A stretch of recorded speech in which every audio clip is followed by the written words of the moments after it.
What's up, my babies? Listen, y'all.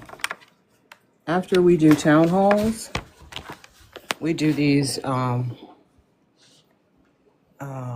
action reviews.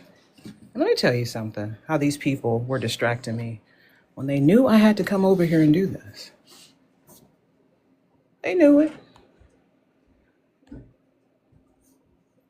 They know a sister got goals and things, and they be trying to distract me with their post-production meetings.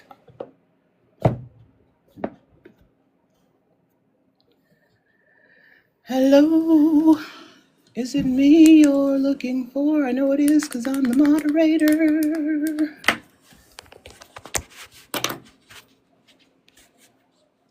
All right.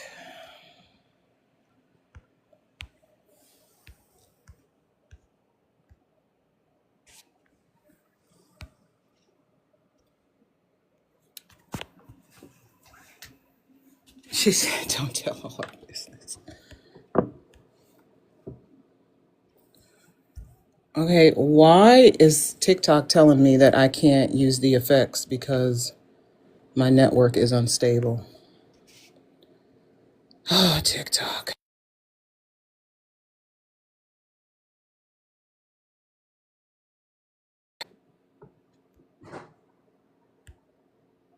It's not letting me use the green screen.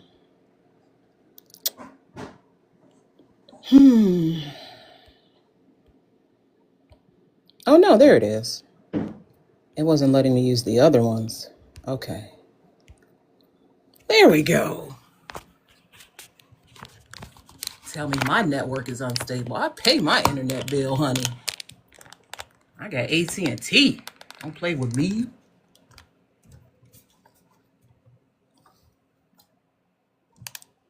I ain't one of them. I'm wearing my Black Stars sweatshirt in honor of Black History Month. The Black Stars were one of the Negro League baseball teams. It's one of my favorite sweatshirts. I got it at the, where did I get this from? It's from a website called OK Player. They got a lot of these different culturally relevant items.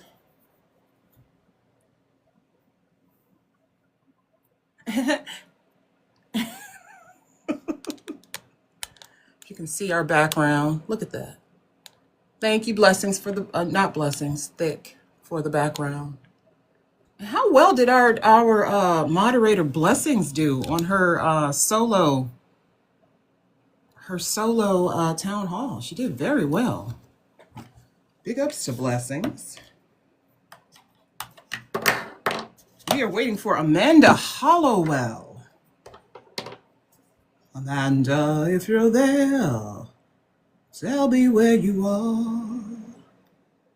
We are waiting for you, Amanda.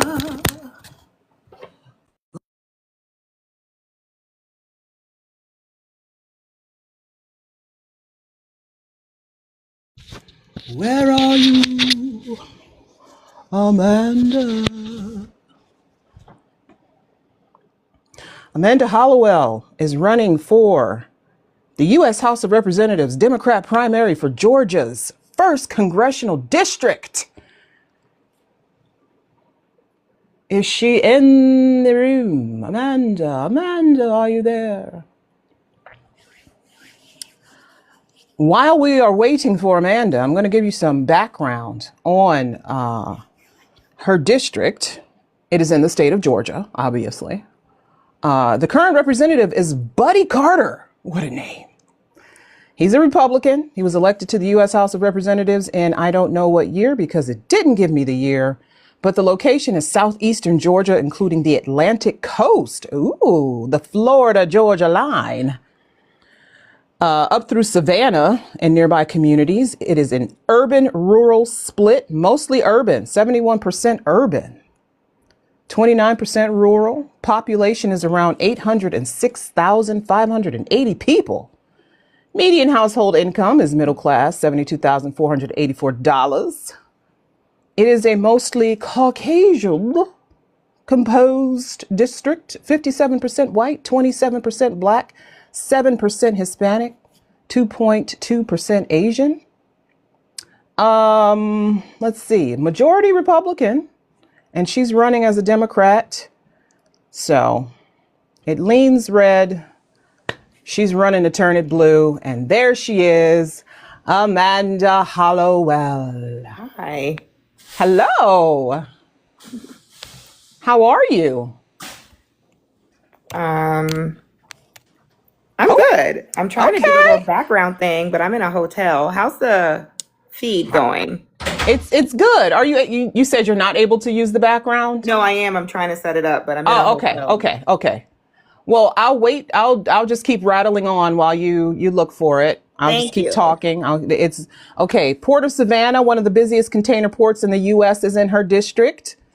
Military presence, got a good military presence in her district. It includes major installations such as Kings Bay Naval Submarine Base, Fort Stewart, and Hunter Army Airfield. Wow, which are significant local employers.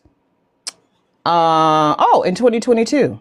The incumbent won with about 59% of the vote versus 41% for the Democrat challenger. So this is leaning red, honey. It's leaning. But guess what?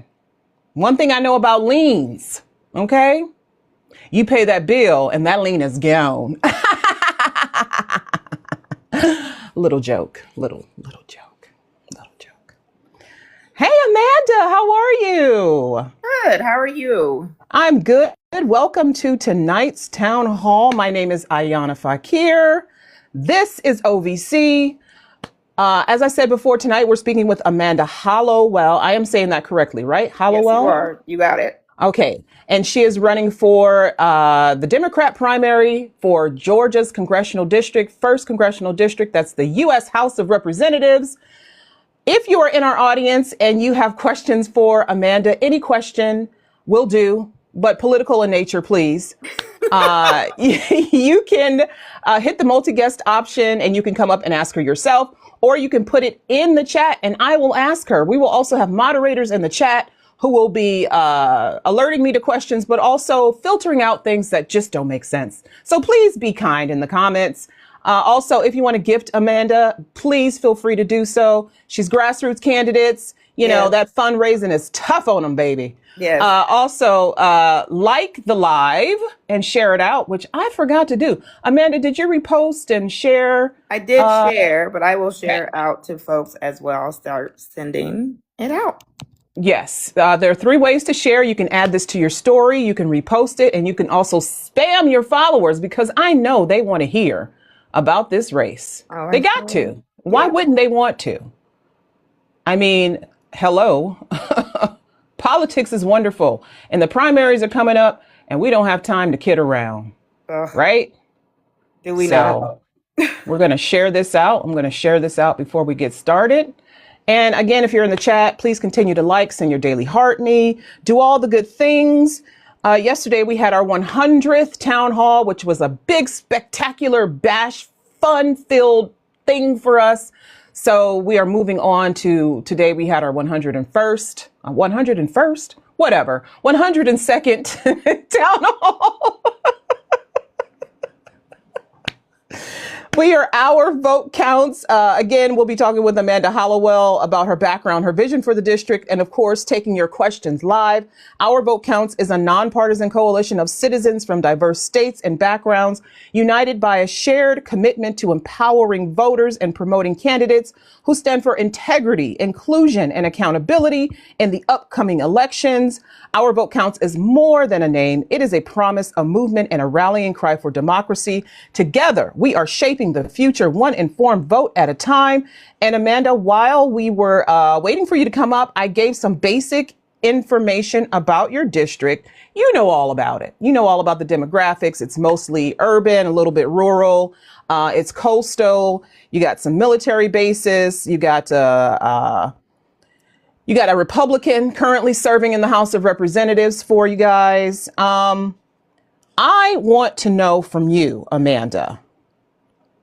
Before I do that, oh my gosh, my iPad. I want to tell the people a little bit about you, and then I'll let you take over. You're a Democrat candidate, as I said before. You're a nationally recognized political strategist and community organizer. You currently serve as chief of campaigns at Color of Change, the nation's largest racial justice organization, where you lead efforts to drive civic engagement and advocate for progressive change. You also directed national organizing initiatives at When We All Vote, shaped policy strategy at Georgia Budget and Policy Institute and 9 to 5 Georgia Working Women. Wow. And have mobilized thousands of volunteers around issues like voting rights, economic justice, and healthcare access. Amanda, for those meeting you for the first time, please tell us more about yourself and why you are running for the U.S. House of Representatives. And you disappeared as soon as I asked the question. Was it me? Was it something I said, Amanda? Amanda, come back. No, it's these big clunky thumbs. That's all it is. Which are just not letting me be great. So here we go. All right, there you go. So, I mean, you know, there's your resume and then there's your lived experience. And I have both as a Black woman, a mother. I'm also a full-time caretaker of my father, who's a vet. And so I see it from so many different ways, from my long-term advocacy and organizing in Georgia, the state of Georgia, in the 1st Congressional District and nationally, as well as I see it from, you know, I'm close to the pain. My father and my mother on Medicaid. They are both disabled, and, you know, thinking about them trying to put Medicaid work requirements on Medicaid is just cruel and inhumane. I think about my son's future. He just graduated from college, and what are we leaving behind for him? How are we talking to the young voters or the youth? I think one of my favorite conversations right now is folks will tell me, you know, how are we going to get the young people out? And I was like, well, stop not talking to them. Like, young people care about money. They care about their future. They want to know what the answer is if Social Security goes bankrupt in 2030. And we're just not having those conversations. Like, these young people are like, hey, you know, at a certain age, I'll have to get off my parents' insurance. And will I be able to afford it if they're trying to basically bankrupt ACA, right? And so, you know, my campaign is very young in the sense of most of my staff are under 36.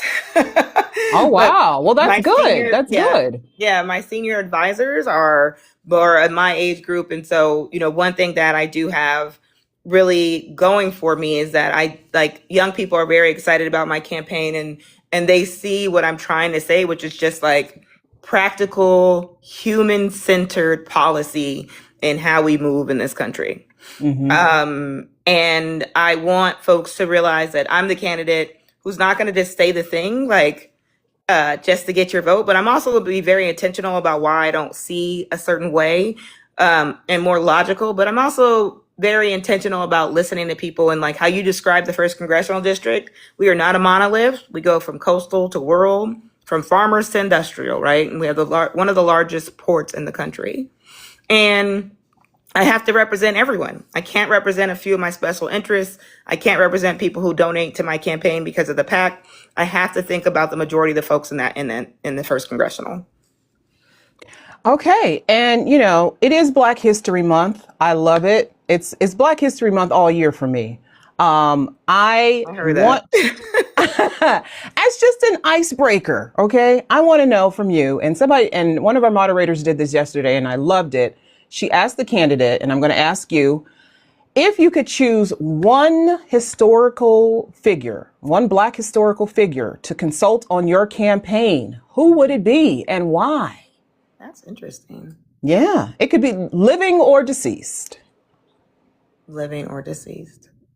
I think I would want to speak to Ella Baker. Okay. Because she understood about organizing, but also understood the power of the vote.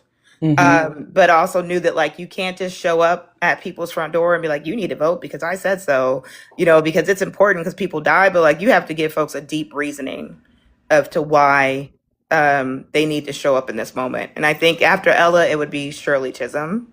Okay. And then Julian Baker. All right, there you go. Thinkers. She's like, and Malcolm X and Betty Shabbat. No, I'm kidding. Right. I'm kidding. I mean, there's a, yeah.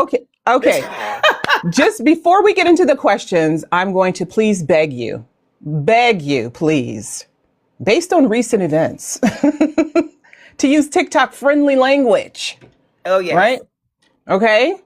We've had some issues recently, and we don't want to get our account taken down. So, What, so what, what was but the you know what that topic? means. What Well, was the sometimes topic? when you start talking about immigration Oh and yeah. public safety, Yeah. some certain words come out, and you want to say the big bad word, and you got to So remember, yeah. yeah. But I also think like we have to move beyond words.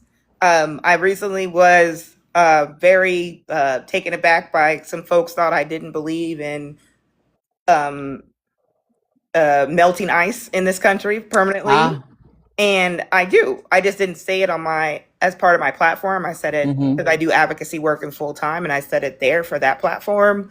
But I also was like, are we going to die on a hill because I didn't say words? Who's actually doing it? Right. What does it look like to do that? And what it looks like is that like we need to support government shutdowns. We need to understand that this is going to be a financial fight in order to see the thing that people want, which is the melting of ice.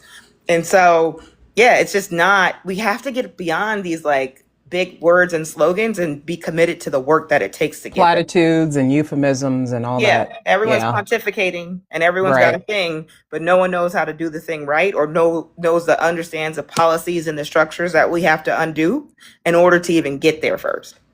Yeah. We have a whole statute that established the ice creams. So I mean, if you want to undo them, well, come with some legislation because that's the only thing that's going to work, really, right? Correct.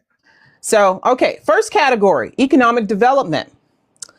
Many families in your district are working, like you said, it's urban, rural, it's farms, it's coastal, it's military, but people are still struggling with housing costs. And we know the buzzword this political campaign season is affordability. What would you do to attract and grow good paying jobs in your district so people can afford to live where they work?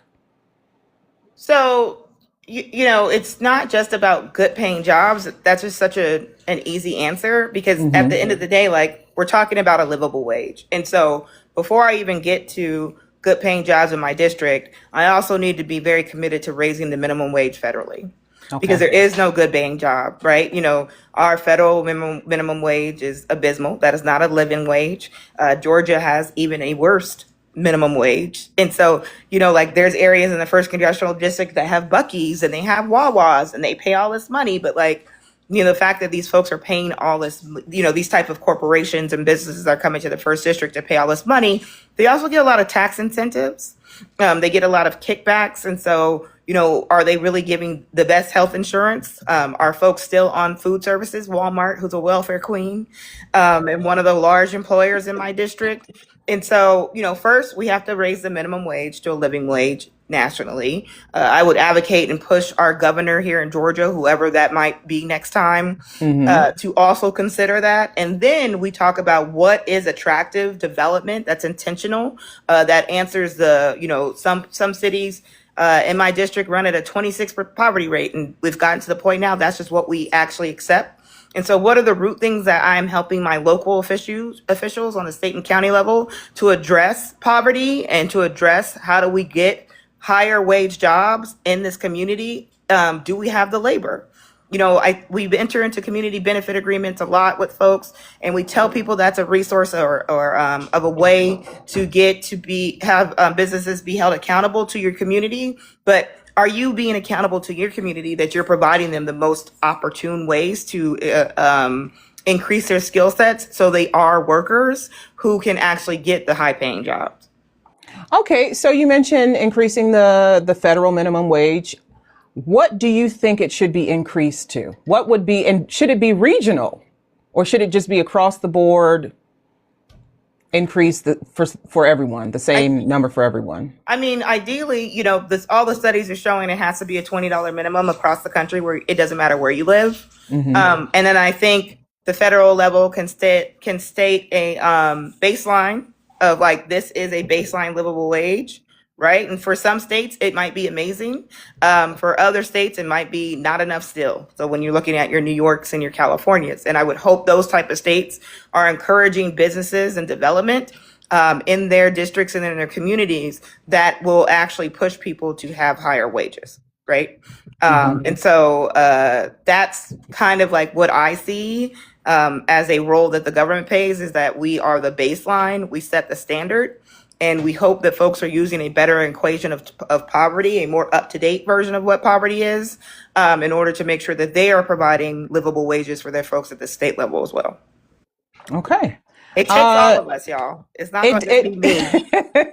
It does. It does. It absolutely does. You're right. And you consider you're running for to represent one district at the federal level, but really when you're in the U.S. House of Representatives, when you're in Congress, you're making laws for the entire country. Absolutely. So it has to make sense for everyone. It does. And I'm a firm believer that if you lift folks out of color, people of color, Black folks, women, people who have very niche, particular lives that are on the margins out of poverty, you lift everyone out of poverty, right? And so helping folks who are in the margins actually is a better policy, and it helps all of us versus helping corporations get tax cuts. Now, would you say that again? Because people seem to think that when you help the poors of the country, you're only helping the poors. No, you're not. You're not. You're creating systems and change. So we also need to be honest about some things, right? And so when FDR created Social Security, mainly it was because white people were hurt during that time, and we were having an economic downturn, and he needed to figure out ways to help folks with the social safety net. And by doing that, he did create an infrastructure for when people do hit the margins in this country, there's actually a place and services and programming in place for them to help them not end up houselessness or facing homelessness, but also to help them re-ingratiate themselves back into community and back into our economy. I like that response. So, okay, your district is a port district, and these ports are expanding, but some residents worry that the benefits don't always reach local workers. How would you make sure port growth and infrastructure investments translate into fair wages again and real opportunities for people in the district? I'm more concerned with the ports, not so much about their impacts, but how are we protecting unions in this moment? This administration has a lot of policies and initiatives where they're union busting. Right. We can't talk about good jobs if we won't protect our union, and the union is strong on the ports, from steel workers to longshoremen to tugboat captains, and those are the many things in between. And so what I would like to do first at the federal level is make sure we are producing policy that protects and strengthens our unions. I'd also like to pressure our unions into being more diverse in their leadership across the country, to see more women in a pipeline of union leadership. There's April with SEIU. She's an amazing African-American woman who's a president of a union. I love when she speaks. And so, when you think about that, everyone kind of needs to play their part in this moment. But first, we have to protect unions from harmful policies that are union busters, and then we can move into a conversation about what does unions look like in their pay, as well as what does port expansion look like that's intentional, that is not harmful to the Savannah River and our water source. You know what? I like your responses, because you're like, before we even get to the jobs, we got to look at the schematics, okay? Yeah. We got to look at the schematics. We got to look at the infrastructure, and then we can talk about jobs. I like that. I like that. I was with a local official. I made a joke because I said, hey, we were talking about some policy that he could not produce, and he was very frustrated. And I said, oh, you didn't read your charter. And he was like, I did not read my charter. And I was like, a lot of people don't know why certain things don't happen in your state or in your county is because of a charter, right, of the nature of the way your area was created. I talked to some young men out in Jessup, and they were very interested in turning their home into a adult daycare and long-term living, and they couldn't because the city charter said you cannot turn residential homes into businesses. And so now here they are with this house, and they can't. Right. Move it. They can't create the business and the opportunity that they want for themselves. And when you tell people that local politics affect their day-to-day lives more than at the national level, it blows their mind, because they don't think about voting in these local elections where, perhaps you're voting on a new city charter, change to the city charter, you're voting on a city council member. Those are Constitutional state important. amendment. Right, Yeah. right. Yeah. Or like in my state, we had 5 Supreme Court justices running for office last time. I'm like, all of this is about a vote. It comes down to a vote. Absolutely. And you need to get out there. So, okay. I know my state and Minnesota also have been impacted by the ice cream raids.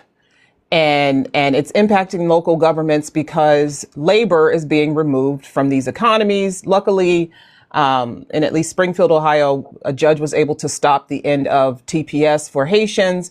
But there are other places where there are labor shortages, and some of that is because of these immigration crackdowns. And employers are complaining that they need unskilled labor, they need skilled labor, and residents want pathways to stable careers. How would you connect more residents to job training, apprenticeships, and education so that to the jobs that are being created in your district so that they're able to at least be able to get their foot in the door for an interview? I mean, and that's a fair question. I also do not like to put people against people, which when Right. we talked about labor, we do that, which ends up in the mess that we have now of people's misconceptions of what a migrant or worker is in this country. And it also very much causes folks to not understand how we extract labor. And I always tell people, like, this is so sad to me that we've put in our vernacular the working poor, and we're okay with that in this country. But we always talk about business, business, business, and how great we are. So, in order to get people prepared for the future, it's a top-down kind of thing where we also need to reinstate our Department of Education, our civil rights, our inspector generals, our consumers bureaus department. This administration has really gotten rid of all of these very intentional services, and so we can't actually make education better in order to produce better workers who can go out into the world if we don't have a Department of Education and we're not fully funding public education in this country. We're producing public voucher programs, which actually distill money from public education on the state level. And now we have a federal one, which is only $6,500. And if you're going to a private school, we all know private schools cost more than $6,500. So first, we have to retrofit education, reestablish that Department of Education, but also think about what does they're called something. And today I'm just tired and I can't remember it. But there are very certain schools that will use workforce development as education. And so folks can be CNAs and they can be barbers and they can learn how to, do entry level dental hygiene. Like life skills schools. Well, it's like a workforce development high school that you can actually get the beginning of. So you get your high school education, but you also get certified in specific things. And there's a word called, and I'm just spacing on it. And so Job Corps, like Job Corps. It's kind of like Job Corps, but it's more so like in Savannah, we had Woodville Tompkins. And at Woodville Tompkins, you can take an aviation course so you can be able to work at Gulfstream. You can take a CNA class so you can go directly and work at the local hospital, right? You can take a dental hygiene class and get certified in dental hygiene so you can work in a local dentist's office. And so these are very intentional paths to careers or paths to entrepreneurship that our folks are entering in our high school education. And we should have more of that non-traditional forms of education that actually produce careers and livelihoods for folks. So let me ask you this question, because there is a particular group of people in Congress right now who think that the federal government should not be spending money on those kinds of programs. That's why AmeriCorps was ended and Job Corps was ended and this was ended. And now we're going to just leave the states to be in charge of education. We don't need to have anything to do with that. How do you convince the other side, because sometimes it takes bipartisanship to get these laws passed, that this is actually beneficial, despite what they've been told, that this is actually beneficial to the U.S. economy to have these programs? I mean, you just have to tell them, like, if you actually cared about workforce development and you actually cared about business, then you would also know that you need to care about the education as to which the workers are being produced, right? And so getting rid of programs like AmeriCorps and Job Corps, we know the reason why they get rid of those type of programs. They believe they're based in liberal beliefs, blah, blah, blah, so on and so forth. They're not. But like so if we get rid of those, we can also create programs to teach people how to build sustainable environments. Flooding is a problem in my district. As well as housing, but more so flooding, and our infrastructure around our sewer systems and waterways are very weak. Some of them almost 100 plus years old, but we don't have people trained to fix them. And so we need to actually provide these opportunities for folks. I keep hearing how everyone says something about, AI is going to, get rid of the job market, but then you'll hear the counter argument, which is like, but if you're a plumber, a painter, a contractor, you are going to be set for life, because those are things that AI can't do. Right. We're not at that point where we've got the T2 machine from Terminator and they're building homes for us. We're just right. Listen, I need a new furnace, and AI can't install a new furnace. Okay? Absolutely not. And I think we have to, even in education, we have to lean into that and give people a more better opportunities. And around the apprenticeship program, there is a national apprenticeship program. There was a bill passed. One of the local labor unions in my district actually helped co-author it. It got passed a few years ago, and it was supposed to actually put a technical and career high school. Yes, thank you for saying that, Meg. That's what they're called. Anyways, they were. Yeah, I'm so glad someone knew exactly what high school I was talking about. Thank you so much. Thank you so much. But anyways, I just think it's just this moment where we keep trying to find this shortcut to get to the fast paying job, but we don't want to actually understand the root cause of why these jobs aren't happening in this country, and why people are so unprepared is because we divested in education significantly, and we've made people only good enough to test, so people can keep getting their money from the federal and state government, versus are we producing the best versions of ourselves to put out there in this country?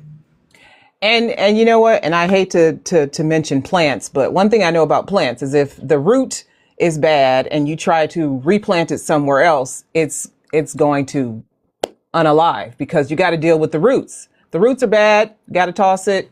Maybe get a new plant. If you try to even plant something else where it was affected, if you don't deal with the root, the real problem, what's in the soil, right? What's affecting it in the soil, then you're going to have the same problems with anything else you try to plant there. So people, like you said, they want a shortcut to a good job, good paying job, and there just isn't one. There isn't. No. And yeah, so the apprenticeship program, there's apprenticeship programs. Every labor union, most have free apprenticeship programs that people can participate in between the ages of 17 all the way to 24 or 26. One, they don't actually get published. I'll be honest with you, like the one that one of my friends has started can only services 60 people a year, but that's 60 folks who now will be making six figures when they're done with their apprenticeship right out of high school. And those programs should be available more to people. Okay, moving on to healthcare. Now, the state of Georgia is a difficult child when it comes to accepting help from the federal government. For instance, expanding Medicaid. It was one of the last states to do that. And after the COVID era relief ended, it rolled that expansion right on back and said, we're not doing it. Every candidate, and I do mean every candidate we have spoken to, has some plan for revamping healthcare either in the state or in the country. Do you have a plan for revamping healthcare, the healthcare industry, healthcare coverage, health insurance, access to healthcare in the United States? That is a loaded question. Well, listen, because people will say, well, I want Medicaid for all. I want Medicare for all. And I ask them, okay, well, what does that mean? What does that look like? And they have no idea. It can't just be, well, I want everybody to have health insurance. Okay, me too. Again, I see. Again, with the words, right? Medicare for all. Yes. Is a catchphrase. Yes. The way we have privatized health insurance in this country does not lean it to be a system to create a public option. We would have to undo a lot of corporate evil and greed before we get there. But things that we can do in the meantime are lowering the age limits of Medicaid and Medicare, making sure premiums are locked within a 5-year term if folks are on Medicare, because that is a system you pay into, and making these programs more accessible to a lower age group, but also even revamping what we say is poverty, that actually are folks who are able to be accepted onto these type of programs. That is how you slowly start moving the needle towards a Medicare for all or a public option. It's narrow and finite on purpose because the government does not believe that they are responsible for us and our health, but yet they do horrible stuff that actually contaminates us and And they want us makes to us show up and sicker. pay taxes for it every single day. Right, and those are our tax dollars. Yeah. We can also look at insurance in the sense of prescription costs. Our seniors are at risk really bad this year and beyond. They are on fixed incomes through their Social Security or disability or their retirement, but their cost of living is significant going up. We can actually cap, like when Senator Warnock produced the cap on insulin, that was an amazing thing, directly helping Georgians, because we have a large amount of folks who have type 2 diabetes in this state. We have a large amount of folks who are on the wait list in this state for a kidney, and it's about 5 to 7 years if you're on the transplant list. Yeah. Wow. And then there's the middleman. They're called prescription benefit managers. When they were once created, they were created to actually protect, to make sure the pharmacy was getting the proper medicine and the price point, and they were paying the folks who were releasing the prescriptions. Right now, what they do is they're actually third parties owned by insurance companies that set and decide the price and the market rate.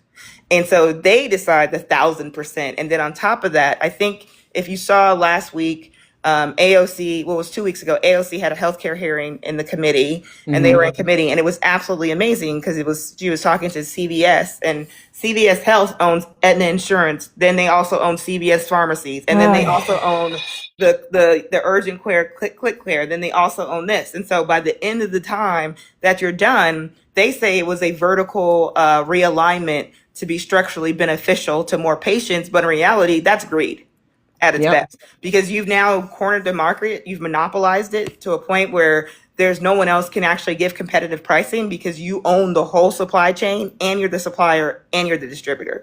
And that type of practice just has to be monitored, managed in order for us to also address how do we make insurance cheaper for people at the same time, which we totally can.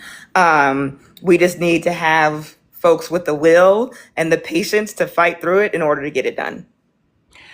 Are you familiar with the numbers for people who have had to drop their health insurance because of the expiration of the ACA subsidies? Yes, it's 200,000.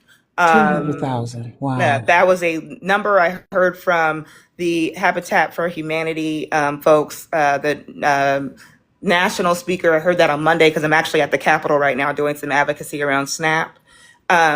And they also said that happened within the first 2 months of them announcing that they were going to extend the tax credits. There's 1.8 million or 1.5 million people in Georgia who are on ACA tax credits. Those are small business owners. Those are folks who are just trying to make it, because we have not expanded Medicaid. So we have narrowed the options of healthcare in Georgia. So, okay, the ACA was supposed to be a segue for the United States into universal health care, and that has not happened. Are you satisfied with the work that the Democrat Party has done in Congress to get us there? Are they satisfied? I mean, they're not doing anything, so they would have to be satisfied, right? Or maybe they're just resigned to their fate, or I don't know what's going on. That it's pretty disappointing. I mean, there's some really good bills coming out of these folks in Congress. They're not being able to whip the votes because we're getting whiplash from this government. And that's on purpose. And so, God bless them for trying. I've seen Representative Underwood has produced a lot of healthcare bills. So is Senator Alsobrooks out of Maryland. And so the bills are happening. Right. They just don't have time to, or they don't have the time to whip the votes in order to get people to support them. We also need to take back the House, because in order for us to even address this, if we don't take back the House and we don't get to lead these appointments on committees, our bills and our plans will never happen. So, okay, I'm about to be really rough on the Democrats. We had the House and the Senate and the presidency for a good 2 years under Biden, and the most we could get out of them was an extension of these ACA subsidies for healthcare coverage, which did help a lot of people, not going to lie. But there was an opportunity to make this permanent. There was an opportunity to do something big. And he did do a lot. He had, he signed a bunch of laws, right? Biden did a bunch of laws, really big ones, infrastructure, the Inflation Reduction. But healthcare is something that we just cannot seem to get a handle on. Why do you think that is? Is it just government doesn't want to be involved in health insurance, or people are just, they're resigned to, it has to be tied to employment, and whatever your employer wants for you, that's it? I mean, we can have it all, right? There can be employee-based insurance as well as a government supplement. We literally have that right now.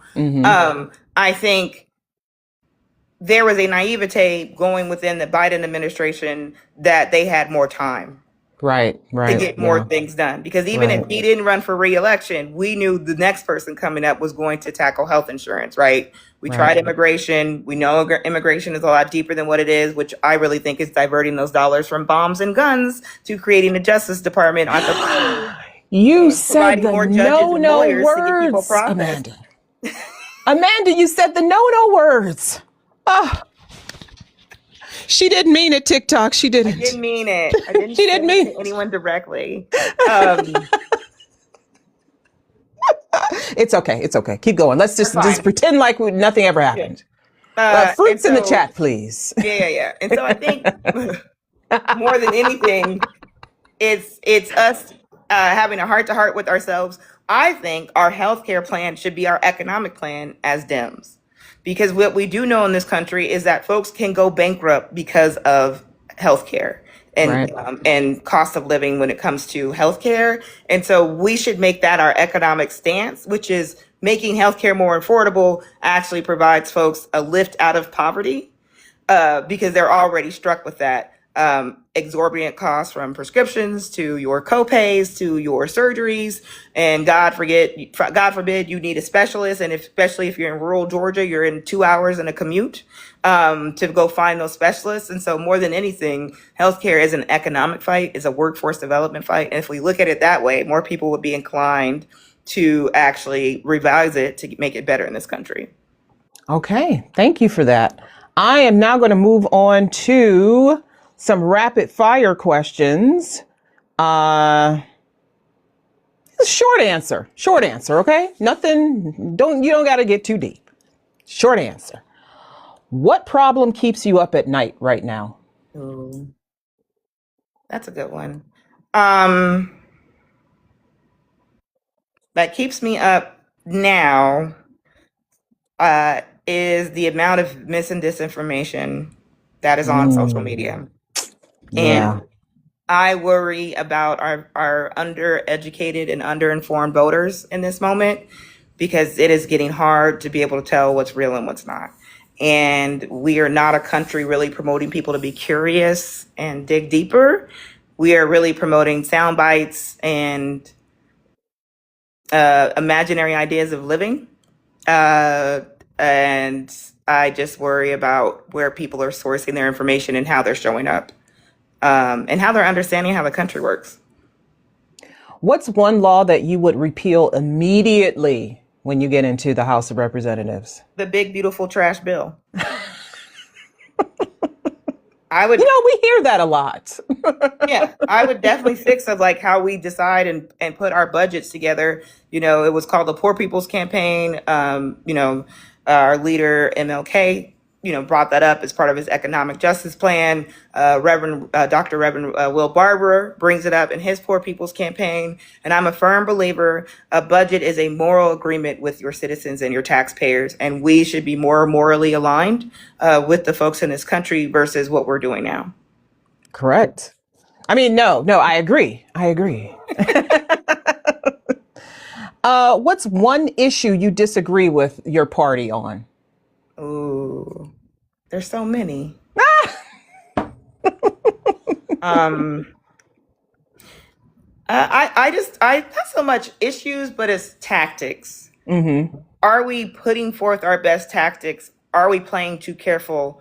Where we tell folks we don't have a moment to lose and this is the most important thing on earth, but do our tactics show that sense of urgency that we're trying to push on voters to show up to vote?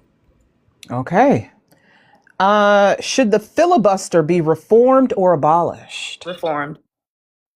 We need what you guys should know from anything with the current the current folks in office.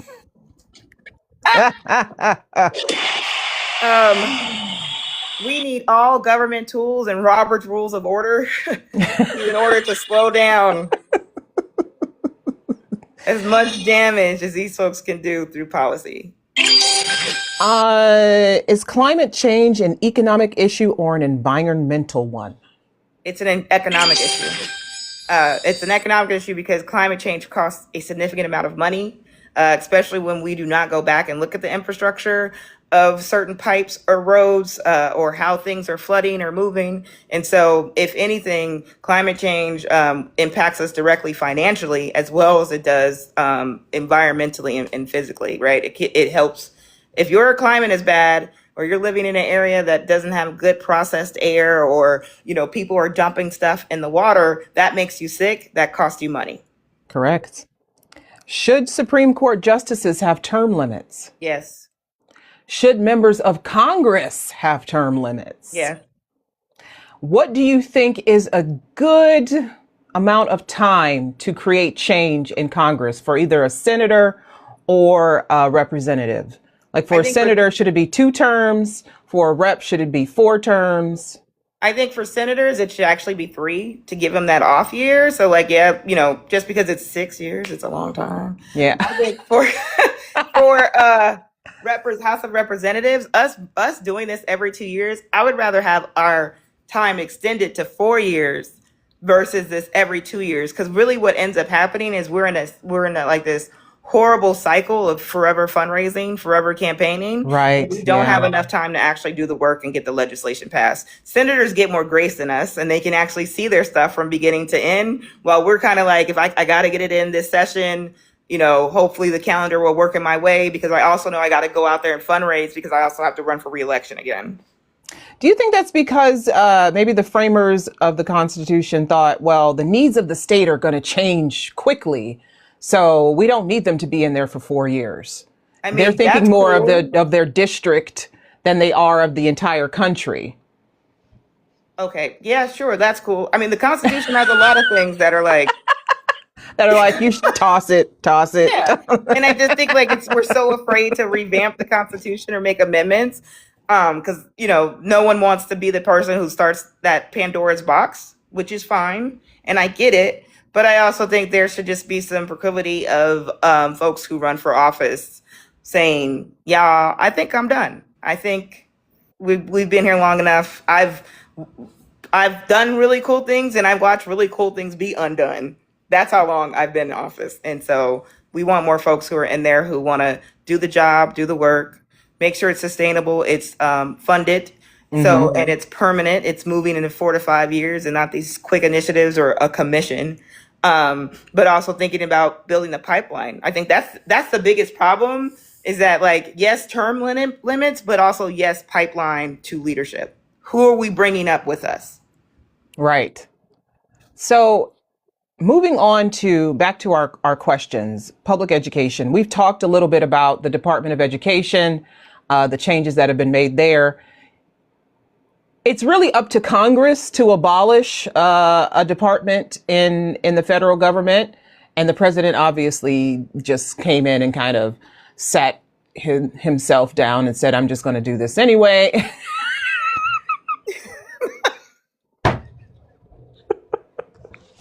Well, you couldn't use words. So. You used your face. That's all you needed to do.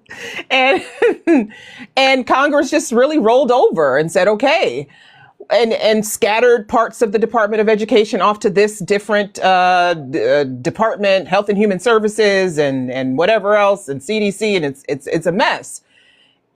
When you get into office, I'm going to say when, and all of this mess is over, okay? What changes do you think need to be made to the Department of Education to make it more efficient for constituents? Say, for instance, in the realm of higher education, does it need to put more pressure on colleges and universities to offer more aid and decrease cost? Or at state levels, does it need to put more pressure on school systems to provide more services to disabled students? What do So you think? before we could even get there, there's a bunch of stuff we need reinstated. So we actually need all of our civil justice folks reinstated to the Department of Right, Education. right. We need all of our folks who worked on the special needs or the special education plans to be reinstated. We need to recognize, Title IX and all those good things that actually helped education try to become more equitable. For higher education, my first thing I would want to support is getting rid of these horrible policies that they just passed through the big beautiful bill, which is, now interest-free loans now have interest on them. Insane. This is insane. There's now a cap on how much you can borrow for post-grad. When it's time to become, when you want to be a doctor, when you want to be a lawyer, you can now it's now a cap on how much you can borrow. So again, we're not providing any kind of economic sustainability because we're denying them the thing that we always tell people, like, if you're a doctor, you're going to make so much money, blah, blah, blah. Or But we're also you always can't. complaining that we need more doctors, right? Correct. More doctors. We need, yes, it's just, anyways, I love how we just, cut our nose off in spite of our face. And Yeah. so, Yeah, we do. We do. We absolutely do. and so, I'm a big person on, maybe it was working, but does it work for now? And really reevaluating how we execute or operationalize public education or education in this country, and deciding how we move forward and what we want to produce out of folks, right? And I don't think it's like a compare and contrast. Like, I don't think it's like, well, China's people do this and this happens in Germany, right? I think it's like, who do we want to be and who's the future that we're grooming up through our education? I also want to get rid of where we get our textbooks from. And make education more rounded. DEI is not a bad thing. Diversity has been shown that actually increases most people bottom line, in businesses. And think about, again, like how we talked about in the beginning, these folks in leadership just got rid of the certification for most people in the health industry, from your CNAs, your RNAs, to your phlebotomists, to so on and so forth. That's insane. Right. And we need to reinstate those, because those are certified jobs. Those are things that need to have certification. I think they got rid of the ABA certification, which drops them down to being kind of like more like a job in name. Like, but maybe it also drops down like what you learn and like how you take care of folks, and actually increases the danger, right, of your healthcare. So those are the things that I see. Like, maybe your training is only 40 days long instead of the 6 months that it needs to be, or the year that it needs to be. Because you can't afford to go to school, and so they want more people in these things. And so now, instead of giving student loans, you're now in a predatory lending situation with the University of Phoenix, who's giving you your certification as a nurse. But anyway. The privatization of this country is so sad, but it's also so interesting that we didn't see it. We, like, some of us saw it coming, most of us didn't, but now this is what it looks like, and this is what it looks like when your government wants to privatize. There's going small and there's privatizing.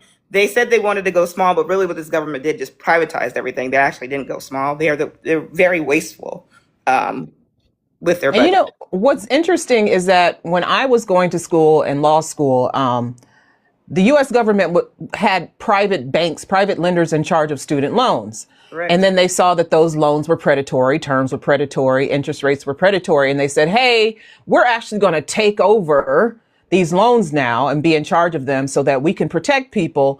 And for some reason now they've decided, no, you know what? No, we want it to actually go back to that predatory system that has no oversight from us whatsoever.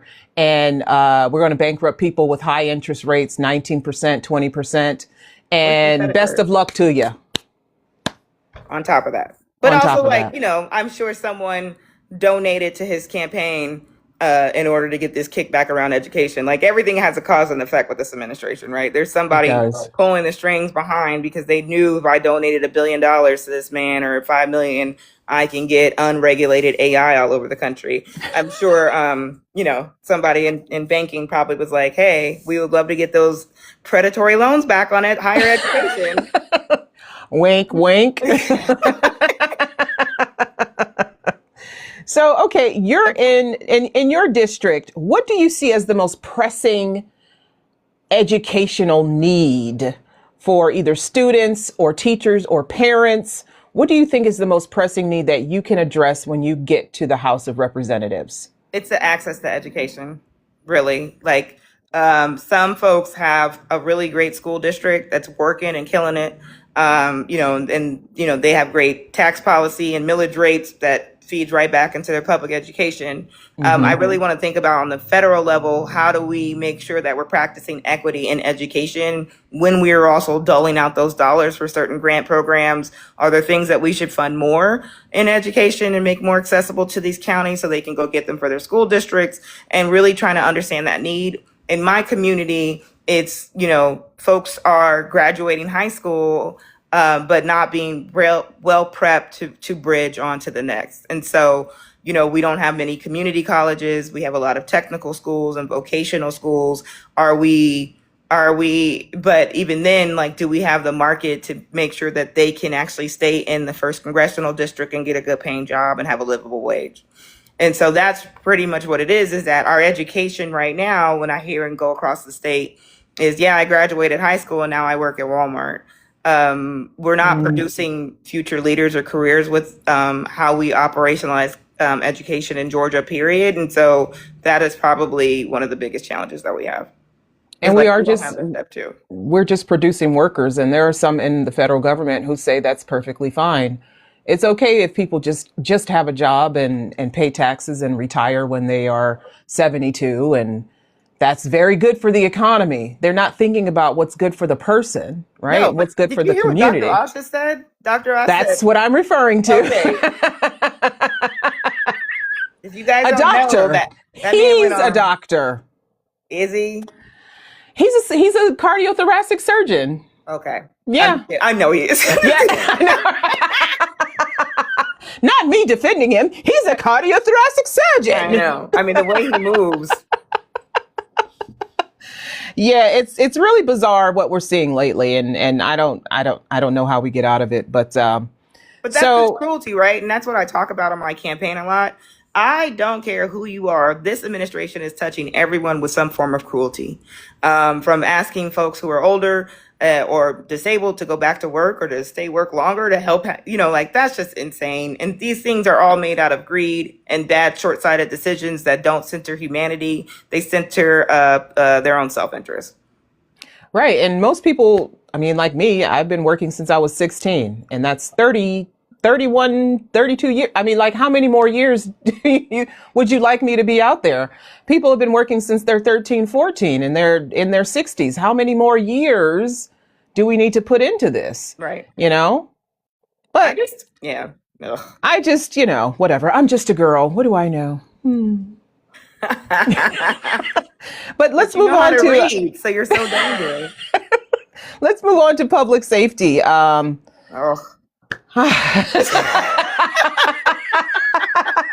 We could skip that if that's what you want. No, let's do it because it's actually very it's public safety education and immigration, right? We see what's going on with the ice cream trucks and the ice cream raids and all of that. And like I said before, everyone has a plan for health care. Everyone has a plan, but not quite for immigration reform, right? We hear a lot of get rid of the ice cream. We don't want it anymore. But no, okay, well, what are you going to replace it with? Because immigration enforcement is important. Do you have an idea of what you would do in Congress as far as immigration enforcement is concerned? I mean, and what you would do with the people who are already here who would be affected by that? Yeah, I mean, Obama did it, and during his administration, where he created a path to citizen with DACA and DAPA. the Biden administration was slowly coming to those plans about how do we get people to fast track a path to citizenship. They quickly learned that it's the Justice Department that slows us down than anything, because we do not have enough people serving in those ways in order to process faster. And so, like, we have to look at immigration as a whole, right? And audit that whole programming of, like, what is the thing? Where is the bottleneck happening? Why is it, like what they used to use those horrible terms, catch and release? Remember that term? Yeah. What a good racist time. And so, and so I think it's not just, we fall short at saying melting ice. If that's our top ask, we're messing this up. Our top ask is melt ice, right? Also, at the same time, revamp how we get to citizenship in this country. Right. Yes. Right. We have all these visas and all these different tiers, and you can tell immigration is also inequitable in its economy and how it works that way. Certain folks can afford certain visas. Or certain folks. There's a lottery, people. There's a lottery. A lottery. And certain corporations have the money to pay all those visas, which is why some of them now are $100,000 a pop to bring your specialists over, right? And so it's how we decided how immigration is. And I told someone, I told a group last week, we have to decide who we are. Are we enforcers, or are we your tired, your poor, your hungered masses? Right. I think we've moved away from that placard, like we could even, I'd hate to see her go, but we could even get rid of the Statue of Liberty, because do we respect it really? Are we even embodying that? Are we embodying that? It doesn't feel like it. Immigration used to be anybody could come in. Just come on in. And at some point they decided, well, no, not anybody. No, maybe just 5 people from this country and then 10 from this country. And now it's nobody from these 75 countries. And that is remarkable to me. That is remarkable.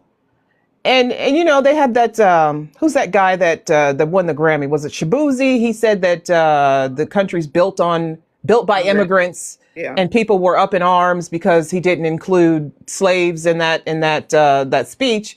But it's true. I mean, it's I get it, but it's also true.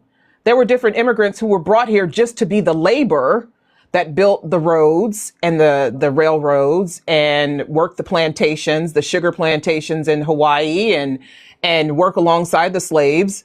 And once the slaves were freed, hey, now you guys can all compete for these jobs. We're going to call them enslaved. Enslaved.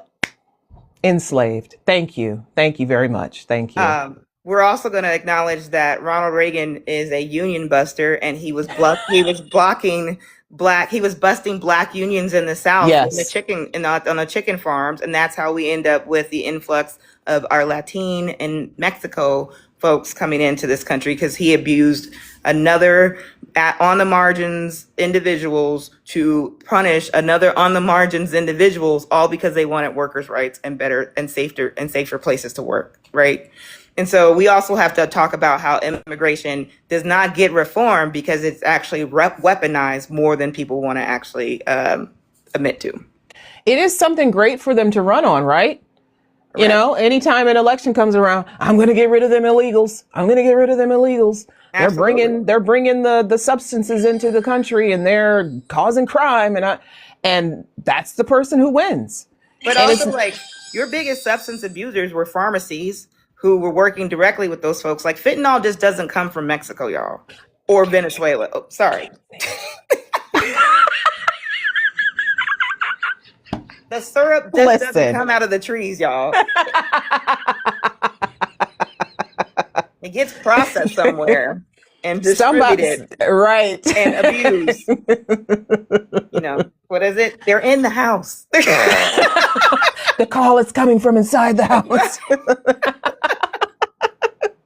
So let's move on from that and talk about your coastal communities. You mentioned that you all are dealing with some pretty devastating things like floods and hurricanes and rising insurance costs. What would you do to strengthen coastal resilience and protect homes and businesses after these natural disasters hit? Because you obviously can't prevent the disasters. What do you see as Congress's job in protecting the environment around these natural disasters? I mean, honestly, yeah, they got rid of IRA. The IRA was doing that. The IRA's one of its main goals was to help us weatherize and protect and build resilience communities that were faced these climate changes, right? And so thinking about how do we restore our coasts and rebuilding our reefs, as well as what does it look like to do protection? You know, where I live, yes, we have hurricanes, but now we have snow, right?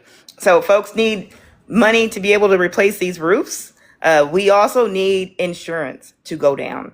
We're not Right. gonna we're not gonna fix climate anything if we don't talk about how insurance uses climate against us to charge us more money to pay to protect and reform our house. And so I think it's a yes and, but I'm not going to reinvent the wheel. I would just want to come back to the IRA and reinstate as much as that impacts my community on the coast as well as inland, and really bring back that programming that was really smart. It was paid for, and it actually provided jobs and economic growth in those areas as well.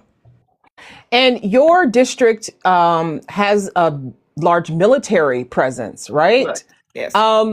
If military spending is decreased and that somehow affects the jobs available to people on these military bases, how would you make up for that?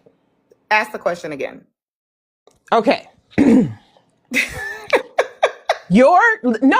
you're a Democrat candidate, right? And Democrats tend to feel that the federal government spends too much money on defense, on the military, on this new department of whatever they're calling it nowadays. So if we spent less and that meant that maybe one of the military bases in your district had to close, would you still be for that, or would you be against it, or would you be for finding another way to fix that? That is such the make-believe, fear-mongering question. That is not real. That is not a real Did I scenario. do that? Yeah, that is not a real scenario with any government, Republican or Democrat. We will always support our troops. I come from a military family. And you can also just ask the Pentagon to audit itself, or we audit in one of the committees like Ways and Means or Well, we've had that Appropriations. before, though. We've had military bases that have had to close because the money just wasn't there. This was in the 80s and the 90s. Well, and We've what was seen it happening in the before. 80s yeah, but yes. So why do we keep doing the same thing? Okay. So there obviously needs to be an audit and some budgeting to go on. And we need to actually have a military budget and move in initiatives that protect these families. We understand some of these bases do need to close. Just to be honest, I'm going to be very honest with you. Not in my district, because I won't say that out loud, but there are bases that have 40 people at it. Right. There are very low population bases in this country. The base might serve a position of being storage or whatever the military needs to use. But I will say more than not, if we are looking at bases closes because we're underfunded, then how many more tanks and airplanes do we need? Because if we support our troops and we care about these young men who are giving their lives and limbs, and young men and women, for us to serve us and protect us, are we actually protecting and serving them with how we decide that budget for them to live? Correct. I like that response. I love how you're correcting me, by the way. No, because I just be up here talking mess. No, you don't. You know what you're talking about, but you also are taking, I mean, like, I love this because you're taking those big things that people say in blanket and don't think about the nuances that we're faced with in this country. So clean water, right? Why are we fighting over clean water in the Girl, United States? If these data centers, y'all need to stop using AI. Stop it. Oops, don't look at our picture. That might have been done with some form of computerized program. We have got to be honest about how we consume technology and the impacts technology has on our lives. And the first time I just saw that report, the first time globally, we are entering a water shortage in this world. And that is very dangerous and it's very sad. And my brother lives in Vegas, and I remember him showing me pictures of when they closed Lake Mead and Lake Mead started to recede. And you saw all the things, but it was like in real time, you're watching this lake disappear. And that was a water source, right? And so we need to be more intentional about how we take care of the water. In my district, we have the Okafaniki Swamp, we have the Ogeechee River Keepers. We have river keepers who do a lot of the fighting at the state to make sure that we're not exploiting sources, especially when we want to talk about bringing power plants back on or nickel refineries or so on and so forth. These things all do produce toxins that go into our water and our ground. We have to be honest about our usage of water in this country, and honest in the sense of, yeah, like I do like the new thing and the technology and all this stuff, but I also don't think we need that many data centers in this country. Like I think Georgia is racking 70. I think there's another state with 140. That's Wow. yeah, yes. Yeah. Data centers are the wild, wild west, and we saw it. You know, in Southeast Georgia, our problem is that we let corporations privatize water, like Hyundai, because we don't have that many data centers coming to our area. What our area is, it's industry.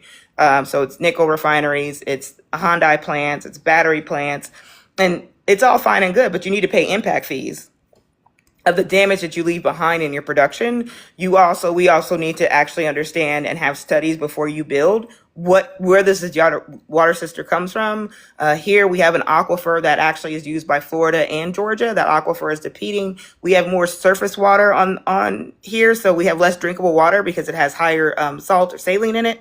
And so we have all these issues because of fast growth and development, and we're not able to process the water that we have here or clean it properly. A few months ago, I lived in Savannah, and I would say my district has 17 counties, y'all.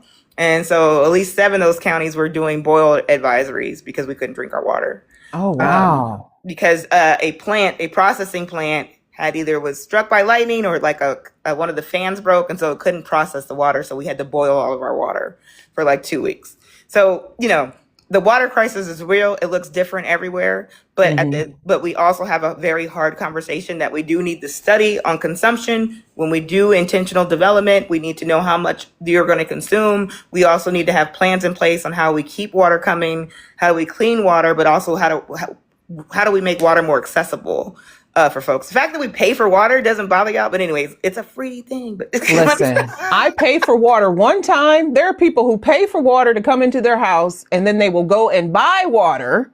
I don't do that. If I pay for it to come into my house, that's it. That's my limit. Right. I just put a little filter on the faucet. That's it. But we have a question from our audience. Sianka, hello, darling. Hello. I think I know what she's going to ask you. Oh, go for it. Hi, Miss Amanda. How you doing? I'm good. How are you? I'm good. I'm a disabled veteran myself. My husband's still in. So I agree with the spending from the BBL. I call it the big, beautiful lie. I call it BBL. Can we use that money would you agree to use that money for like VA claims? Because, it's very hard for people like me and for other veterans who are filing their claims and trying to be recompensated for their time in service.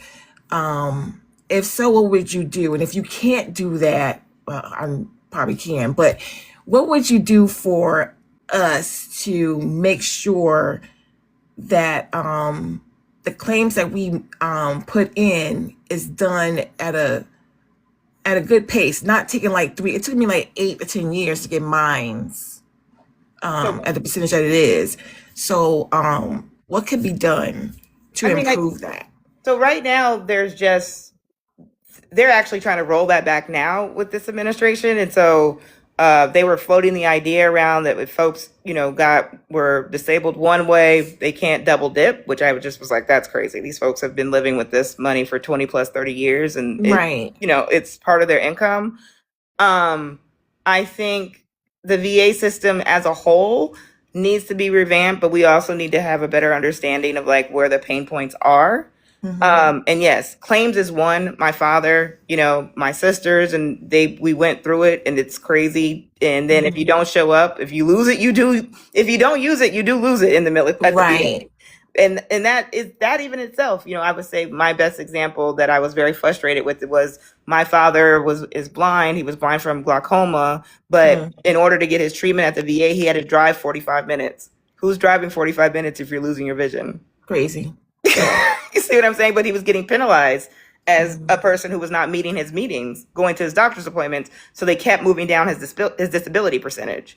I think that whole system is just awful. And I think it punishes our veterans more than it actually serves them. So we need to figure out a better way to get you guys serviced in a faster timeline, with less no's and more yeses, or more ways to get y'all the things that you need. Absolutely. Thank you. Thank you, Miss Amanda. Thank you, Ayana. You're welcome, Sianka. Thank you for coming up. You are so funny. Sianka is one of our moderators, and every time we ask a question about the military, I know Sianka's going to just grill these candidates about veterans support and services, because it's very important. And sometimes people forget, hey, this new administration has really done a number on veteran services, and as far as the Doge firings and all of that, and it's insane. Yeah. So thank you for answering that question. I actually have some very absurd questions to ask you. No, they're not absurd. They're fun. These are fun rapid fire questions. Okay, cool. Pressure off. No, nothing political. Maybe a little bit. Yeah. What's one thing that people misunderstand about your district? That it's not progressive and it's not diverse, because we see red blocks on the screen, and people think, land don't vote, y'all. And there you go. There's actually more people who have more in common than they know, but we've used divisive language and dug in on sides. But I do think my first congressional district has a moment now to have a person I want to represent everyone, no matter where we come from, how we feel, because I think at the end of the day, I want to make sure everyone is living the best life that they can in this country. Okay, that was just the warm up now. Okay. Which is scarier, I-95 traffic or a palmetto bug with ambition? It's the 16 for us. Is it the 16? Yeah, so 95 goes vertical and takes you through up through us through South Carolina, but we use the 16 to get back and forth from Atlanta to Savannah, because that's a 4-hour trip. And then there's a 16 that has just been rebuilt, your entrance into Savannah. But if you hit that thing around 4 or 5 going east or west, you're stuck in about an hour and a half worth of traffic to get home. Is that scarier than a giant bug with ambition? Okay. I will do anything. I don't leave my house if I know I have to go out during traffic. If a hurricane is a coming, do you evacuate or hunker down? I evacuate only because of my father, but I have hunkered down. And do you say hunker down too? Hunker down, or I always, what was that movie with Leonardo DiCaprio, Wolf of Wall Street, and he gets on the mic, he's like, I'm not leaving. Get real irate.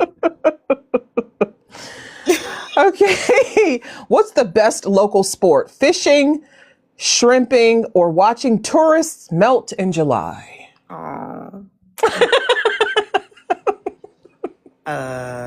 Ooh, that's close. I would say it's fishing, because my son is a good fisher, and I've successfully done the shrimping or the crabbing well. And then second would be the tourists, but not so.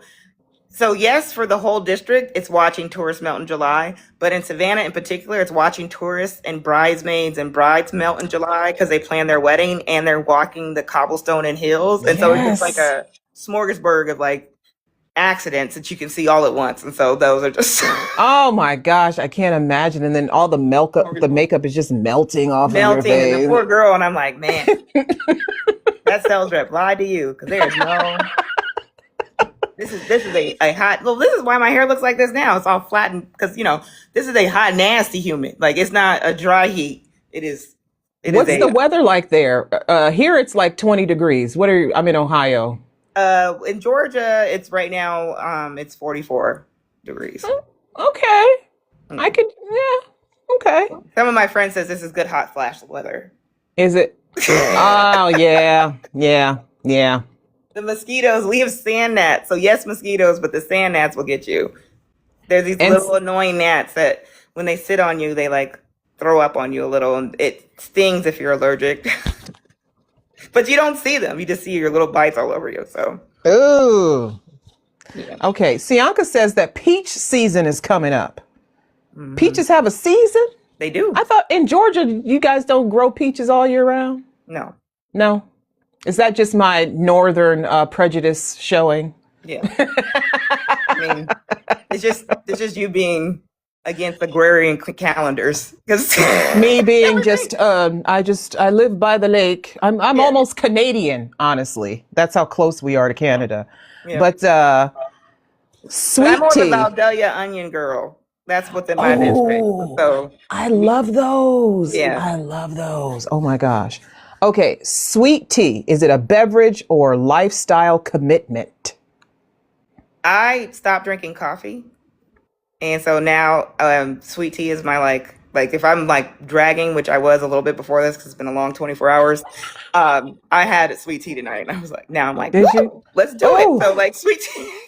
are you heavy sugar in your sweet tea or are you No, I like take as is because they know. Yeah, and I'm an Arnold Palmer girl. Like I like the okay. lemonade in my sweet tea as well. But sweet tea is a lifestyle, and you better know what you're doing. Okay. I think we had one candidate one time who was like, yeah, I don't drink sweet tea. And everybody was outraged. And they went to his house with pitchforks and, whatever. No, I'm kidding. Okay. I'm kidding. I mean, but if you So, say like, you guys, I have diabetes, it's like, oh, okay. that's a good excuse. That is the only good excuse, by the Yeah. way. You guys, I have health The only problems. one. So, okay. We have 9 minutes. What can I do in 9 minutes? Oh my gosh. If you're elected, what's the first concrete priority you'd like to tackle in your first year? And how would people in your district feel the impact? My first year, I want to support any legislation that concretes or solidifies ACA tax credits for more than 5 years. Because Okay. my state has not expanded Medicaid. I know that of our 8 million Georgians, 1.5 and over are impacted by this, and I want to make sure that they can at least have that solace that they know that they can get those tax credits back and still have a livelihood or still have a small business or still be able to offer benefits to their people. And I think that's a good goal. That's something that's needed like tomorrow, Right. or yesterday, rather. How should voters measure your success in Congress? And what steps will you take to remain accountable to them? Well, the accountability part I love. So I think I love constituent services. I want to have the district's big, and so I want to make sure I have an office up north in the district and in the southern end of the district to make sure I'm having town halls and listening sessions, at least quarterly, to make sure that the folks see me and know that I care and they're hearing from me. Success as an administrator is that we have reversed or reinstated or reimagined policy for this country that is not as harmful that this administration is putting forth, and we were able to stop him and hold him accountable for his actions. Okay. And your election, your race rather, what sets you apart from other people who are running in that race? Are you familiar with the other candidates? Oh yeah, Yeah. What sets you apart from them, do I you actually think? care about these people. Right. And so I've been an organizer and an advocate for almost 20 years in this area. I've been a people-centered person for most of my life. And, unlike the other candidates, I am community rooted and movement tested. And I know what it takes to pressure folks to make the right decisions on the outside. I can't wait to take my skill set of organizing and whipping votes to make sure that I'm representing the first congressional district and everyone and everybody's needs when I serve in office. I take this very personally, and unlike the other candidates, if I lose, I still do my job. I still will advocate for folks. I work at the largest racial justice organization in the country. I'm still going to do this work, I just really wanted to do it representing a district that has poured into me, and I want to pour back into it. And the incumbent, what sets you apart from the incumbent? I suppose he's not a favorite. We don't have an incumbent. This is an open seat. That's an open seat? Yes, the incumbent is running for Senate against John Ossoff. Why didn't I know that? Because people don't understand, because no one wants to believe that this is a person. But anyways, yep. This is the man who called for ICE to raid Atlanta 48 hours ago.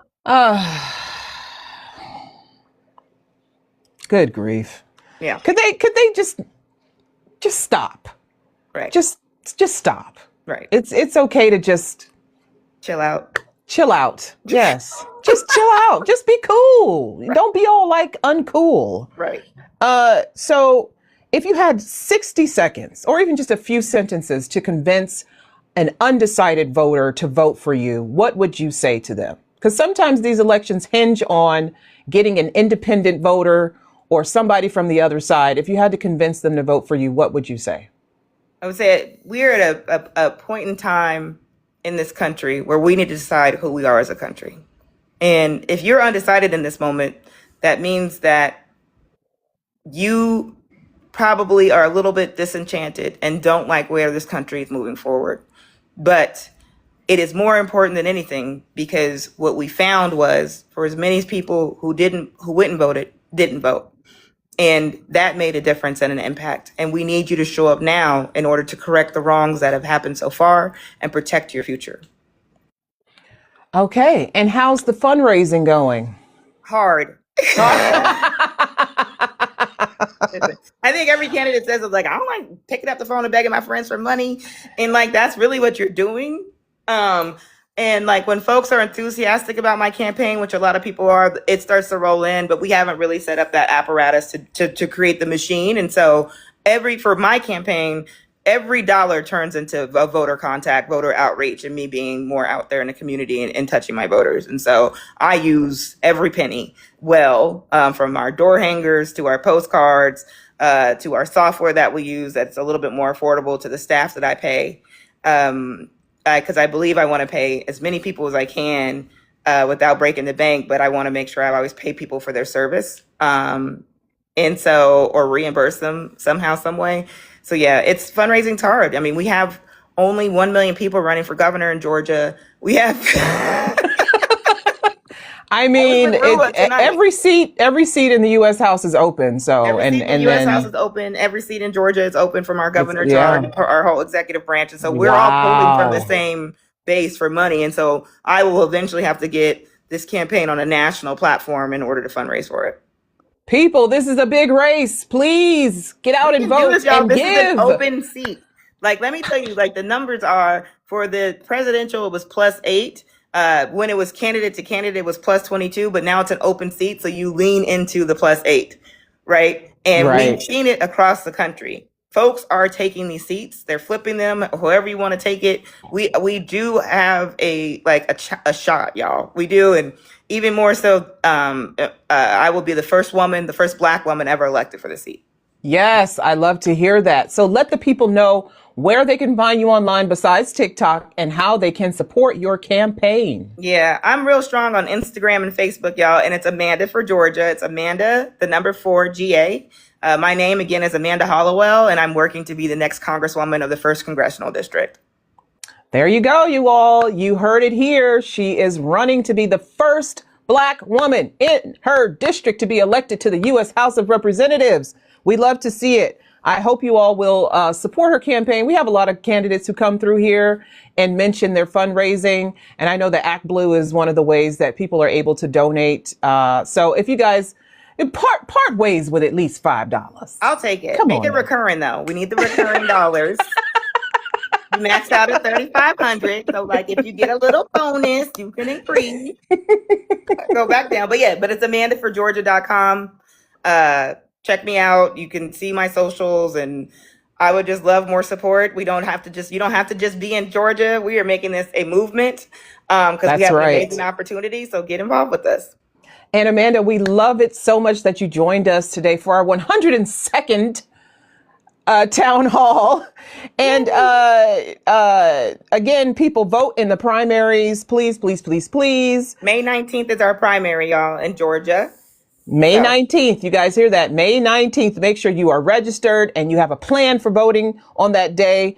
And looking ahead to our next event on tomorrow, we have more candidates running for seats in the U.S. House of Representatives. Tomorrow, February 5th, 2026, we'll be having a double header starting at 6 o'clock p.m. featuring Teresa Courts, who is the candidate for the Democrat primary in Texas's 38th Congressional District.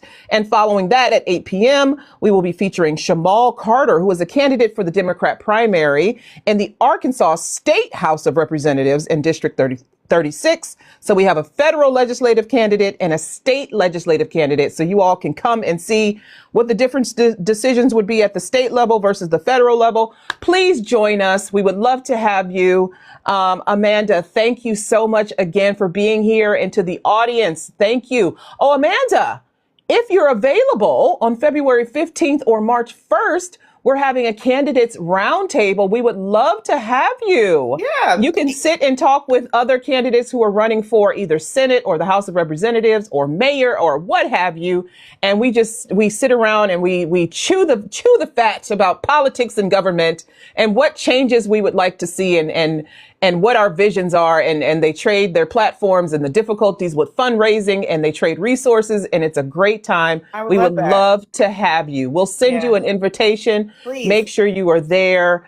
Again, this is OVC. I am Ayana. You know me, Ayana Fakir.